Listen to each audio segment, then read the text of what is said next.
If you are an empath and you've noticed that in your love relationships you keep feeling drained over time, know that this is not the way it's supposed to be, and this is not fate. This is not because you're cursed or because you only deserve this type of relationships.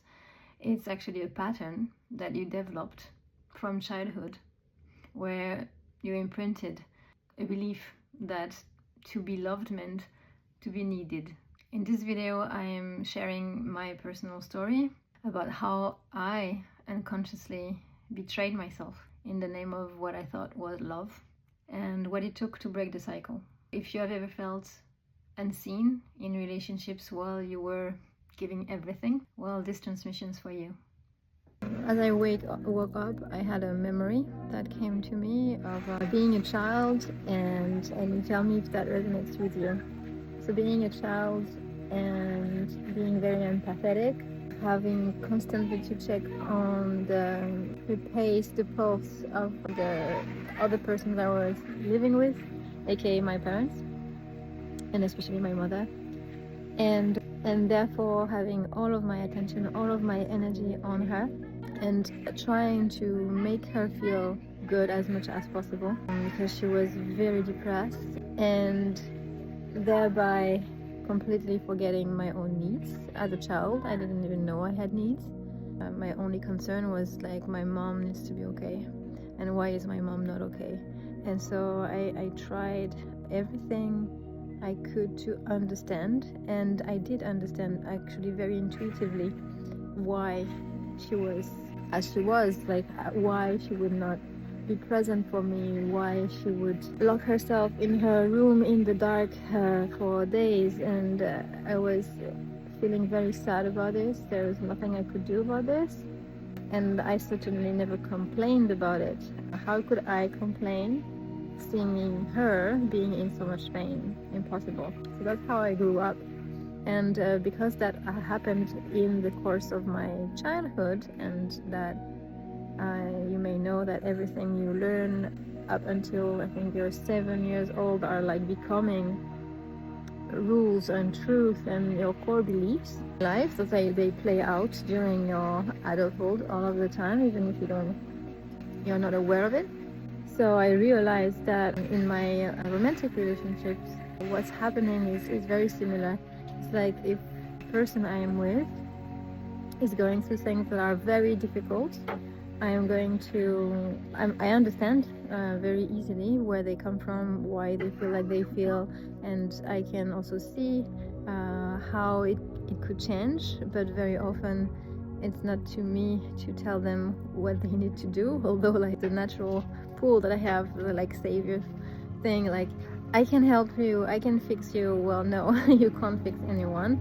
That's something that I've learned.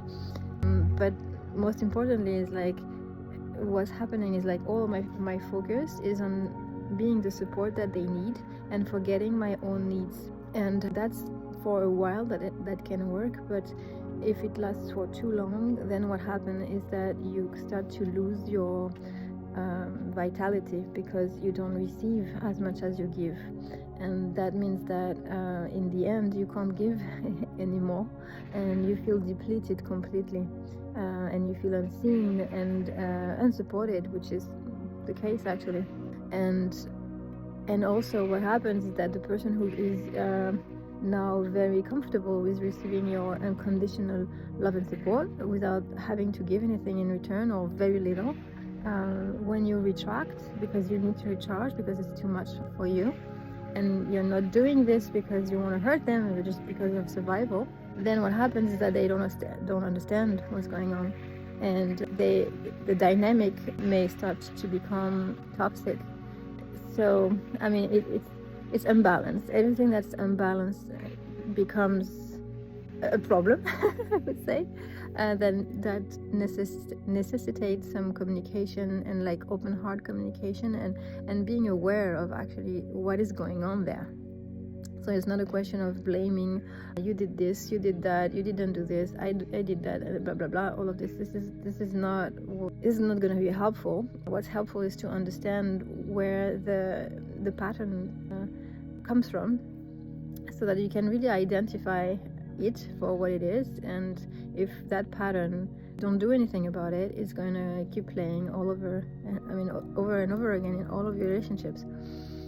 Once you see the pattern is there, yes, being aware of it is the first step, but then it's also sharing it with your partner and saying, okay, I see that's what I'm doing, and I see what it's creating in the relationship, and that's not helping.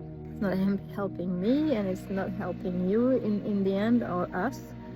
So if the person is available and open to hear that, and to get it, and to help you actually move on from this pattern, that's beautiful. If the person is too comfortable with you being all the time with them, their support, and not giving you anything, and continues on doing that, not realizing that you actually need also things.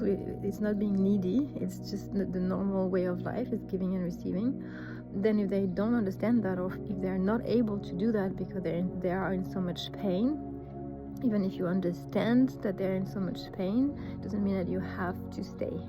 Feel like the imbalance is really creating you harm, and you're really, like, your level of energy is going down, your passion for life also, you can feel it's like dimming, your light is start dimming, the imbalance is getting too important, and if there's nothing you can do about it in the relationship, because the person who is also his or her responsibility in that dynamic doesn't do anything, then it's just a sign for you to move on.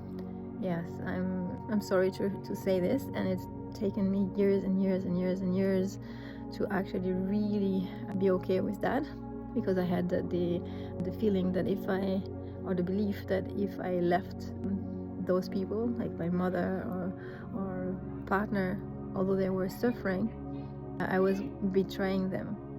And truth is that I was betraying myself, and in doing so, the only person I was doing harm actually was really me. And you become, the thing is, like, when you start to not honor your needs and who you are, you start to become a pale version of yourself, actually a very reactive version of yourself, because you're in pain also. You start to be in pain, so you start to have reactions rather than being able to cope with the emotions and everything from a very more quiet, calm and grounded way. And so that version of yourself is not attractive at all. So chances are that in the end you are going to be the one who's left off and feeling betrayed. So yeah, it's a very not beautiful painting that I'm painting at the moment, but it's really for you to understand that dynamic that is very it's underlying, it's underneath, it's unconscious for many people, and especially for like natural empaths who can, or intuitive also, who are like clairvoyantly also seeing the root of the pain of the people that they love, and because of that they just can't let go. It's like, oh, I have a responsibility, I need to be there for them, and whatever they do to me, I understand why they're doing this. And just do not forget that some things are not okay for you. You have to honor yourself in a relationship. That's so important, because we need you to be the best version of yourself on this planet. You're not meant to wear any mask to please anyone. You're not meant, unless you want to play and you're conscious of it, but you're not here to be a version of yourself that's degraded. I mean, why would you do that? Like, if you do that, then you're not able to fulfill your life desire, your desire, your passion, your purpose, your mission, whatever it is. You're not gonna do it, or you're gonna do it like very little, and in the end you will be very regretful. So I don't want that for you. And that's why as soon as I woke up from my bed, even if I'm like completely, you see my head in the morning, and so I just wanted to share that with you, because with all of my love for you, if you're in this relationship type at the moment, I feel you, I honor you, and I hope I gave you some hints to give you the courage to believe in yourself as being the most important person in this world. Yes. Love you. Bye.